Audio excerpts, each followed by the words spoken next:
Hey guys, so I'm gonna show you how these lying Orthodox prophecies are identical to lying Catholic prophecies, which explains why most of the world will definitely be deceived.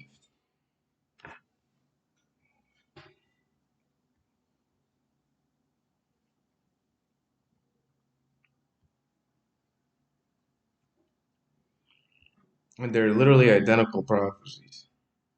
Βάλει να λογεί μέσα στο έργο που θέλει. Θα κάνει μεγάλη επανεκκίνηση. Έτσι πιστεύει, έτσι θέλει. He will attack all of you, and afterwards he will place a collar on you to drag you wherever he wants. He will do a great reset. This is what he thinks. This is what he wants. Όμως ο πατέρας μου όρισε να χρησιμοποιήσει αυτό που θα κάνει ο Οσφόρος για να κάνει μια άλλη επανεκκίνηση. All right, and so God is going to do his own reset, and from inside of the church, everything that is rotten and corrupt will leave. Yeah, I'm sure. Της δικιάς του πολιτείας, της εκκλησίας του. No Bible verses to back this up, by the way, just him talking. Και μέσα από την εκκλησία, όλο το σαπρό και το διεφθαρμένο θα φύγει. Θα βγουν νέοι, καινούργοι. Other new people will appear. He will reveal those people who adore my Father, and I, the Son, and the Holy Spirit. Θα βγουν άνθρωποι, λέει, που θα λατρεύουν τον Πατέρα μου και εμένα και το Άγιο Πνεύμα. Θα μας αγαπούν τόσο πολύ και εμένα και τον Πατέρα μου και το Άγιο. So he believes as well in the Marble King, just like Neophytos, and that there's going to be a time where the whole world becomes Orthodox, right? Here, I'll show you the part where he says that if I can find it. Let's see.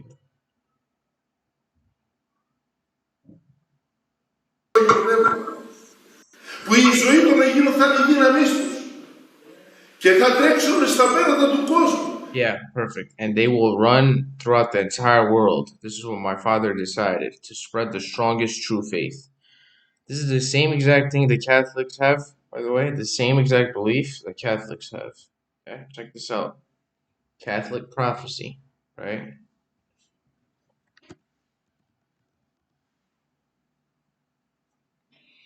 Okay, some of our teachers say that a king of the Franks will possess the entire Roman Empire. He will be the greatest and the last of all monarchs.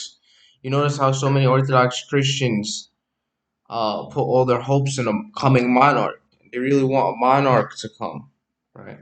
After having wisely governed his kingdom, he will go in the end to Jerusalem and will lay down his scepter and his crown upon the Mountain of Olives.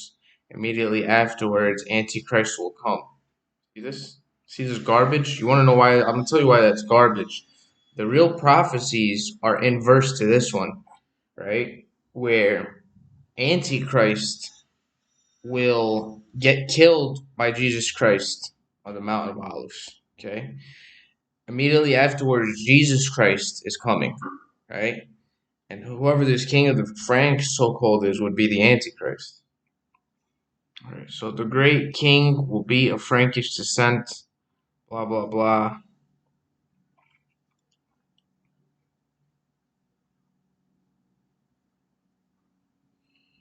A powerful wind will rise in the north, carrying a heavy fog, okay, etc.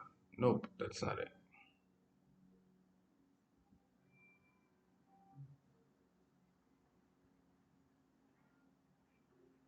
See,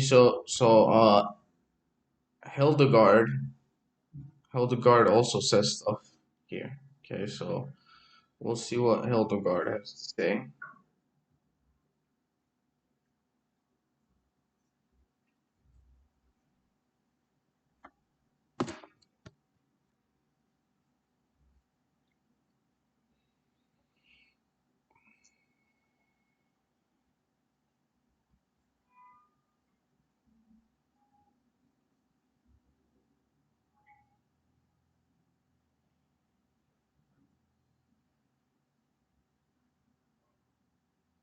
She says, Peace will return to the world when the white flower again takes possession of the throne of France. During this period of peace, people will be forbidden to carry weapons, and iron will be used only for making agricultural implements and tools. Also, during this period, the land will be very productive, and many Jews, heathens, and heretics will join the church. It's the same prophecy as the Orthodox prophecies. And then the Muslims believe Al Mahdi is coming and he's going to establish the whole world in peace for 30 years. It's identical to the Marble King one. But for the Marble King, it's going to be the whole world's going to be Orthodox. Then for the Catholics, they're going to believe the whole world is going to become Catholic. You know what I mean? So when the Bible gives you that verse that says that everyone will be, like, most of the world will be deceived under Antichrist, you can see why. Because if we count all Muslims that believe in the Al Mahdi prophecy, and we count all Christians that believe in these lying prophecies, right? The eagle, who is also often called the lion, is the great king, at first disliked by the clergy, but who will be supported by the Pope. Of this Pope, it is said elsewhere that he will be very holy, yet very firm. He will restore former discipline and censure the bishops who refuse to submit to his rule. It is under his leadership that the church will be reborn.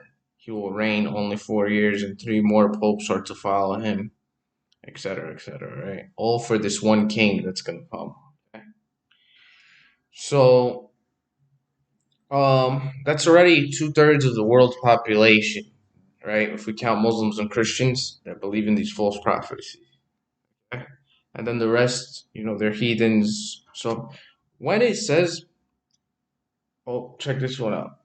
Other prophecies predict that it will be looted and destroyed by the Mohammedans, who will go as far as Germany, where, as we have seen, they will be defeated by the Great King. This is identical to the Marble King prophecy that also says that Orthodoxy will destroy the Mohammedans and that's to make their kingdom and establish an Orthodox rule worldwide. But this is the Catholic version of that, guys. Do you see? The king will cross the seas and carry the war into Arab lands, which will eventually bring about the conversion of the Mohammedans. Identical, right?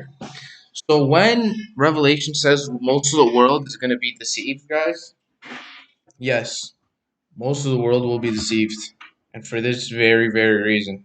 Okay, because Saint Jerome, who's a church father who backs his stuff up biblically, said that where Jesus Christ was carried up into heaven is going to be the same place that Jesus Christ comes back to kill Antichrist on that mount, which I believe was Mount of Olives.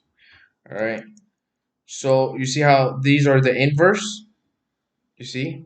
This is the inverse. This is how the deception is going to come. And this is why we can see clearly that it says most of the world is going to be fooled by Antichrist. And only a few will recognize he's Antichrist, while most of the world believes he's holy, or he's a good person of some sort, or he's helping them in some way, right? So now we see why. Because most Orthodox Christians believe in this false prophecy. Most Catholics believe in these false prophecies that's not backed up by the Bible. And and that's pretty much all I wanted to show you guys. That was it. So I hope that made sense. And just steer clear of lying prophecies. And I'll catch you guys in the next one.